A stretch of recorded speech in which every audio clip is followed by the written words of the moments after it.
네, 시청자분들 반갑습니다. 오늘도 수익률을 그대보는 시간입니다. 공략주 시간 시작해 보도록 하겠습니다. 시장이 다소 좀 어지럽습니다. 지수는 좀 올랐는데 변동성이 업종마다 상당히 좀 큰 모습을 좀 나타내고 있죠. 어제 어떤 종목들이 좀 핫하게 움직였는지 의미 있는 모습이 좀 나타나는지 한번 좀 보겠습니다. 첫 번째 종목이죠. 램테크놀로지인데요.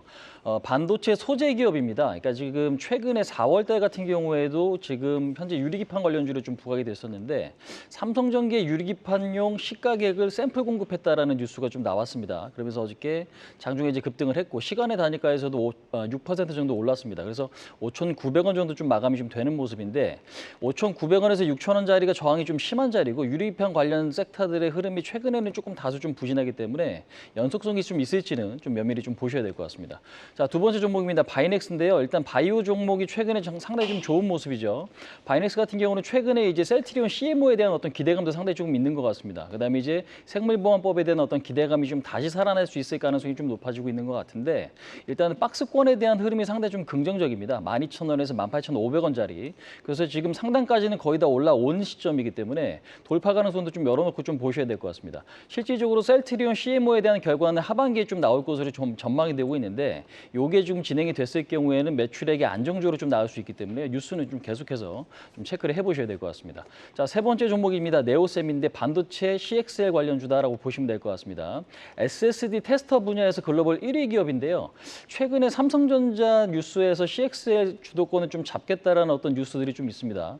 HBM을 대체하기는 좀 어려울 거지만 시장이 좀 커질 거다라는 어떤 뉴스들이 좀 나오는 것 같아요. 근데 이제 작년 2월 달에 지금 네오셈이 CXL 장비를 삼성전자에 공급했다라는 이력이 최근에 이런 어떤 부분에 좀 다시 좀 부각되는 그런 모습이죠. 그래서 일단은 15,000원에 대한 어떤 저항은 상당히 좀 강한 모습이긴 하지만 21선에 대한 어떤 지지력이 상당히 좀 단단해지고 있는 모습이기 때문에 추가적으로 뉴스랑 좀 같이 좀 체크를 해보실 필요가 있을 것 같습니다. 반도체 쪽에서는 좀 틈새적으로 이런 종목들이 최근에 좀 탄력이 좀 좋아지는 모습이기 때문에 지지력까지 좀 같이 좀 보시면 될 것 같아요. 자, 지금 네 번째 종목입니다. 실리콘2인데 기존 상반기 주도주라고 할 수 있는 뭐 화장품, 전력 인프라, 그다음에 지금 보시면 음식료라든지 일부 반도체라든지 아니면 그동안에 좀 많이 올랐던 개별주들의 흐름이 어저께는 상당히 조금 부진했습니다.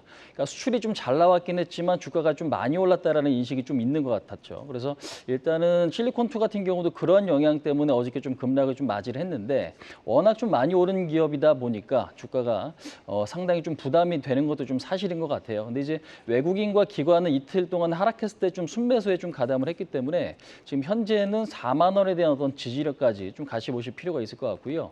수출 동향 같은 경우는 좀 잘 진행이 됐습니다. 다만 성장률이 5월보다는 좀 꺾였다라는 게 우려라면 우려감이다라고 좀 보시면 될 텐데 여전히 일단 기대감 요인에 있는 종목이기 때문에 4만 원 지지력 좀 체크를 해보실 필요가 있을 것 같습니다. 자, 두 번째 내용입니다. 공략주 시간인데 어떤 뉴스들이 있는지 한번 좀 보시도록 하겠습니다. 자, 보시면 애플 관련주 있고요. 수출주 있습니다. 그러니까 최근에 지금 보시면 아이폰이 중국에서 판매량이 또 다시 급증을 하고 있다라고 하는데 올해 1월 달, 2월 달만 하더라도 중국 시장에서 아이폰이 판매량이 굉장히 좀 저조했습니다. 그래서 아이폰, 애플이 지금 조금 꺾일 수 있는 거 아니냐라는 우려감이 좀 커졌죠. 근데 이제 가격 인하를 진행을 했고 판매량은 또 다시 급증을 하는 이제 그런 모습들 전략적으로 좀 성공했다고 좀 보시면 될 것 같은데요.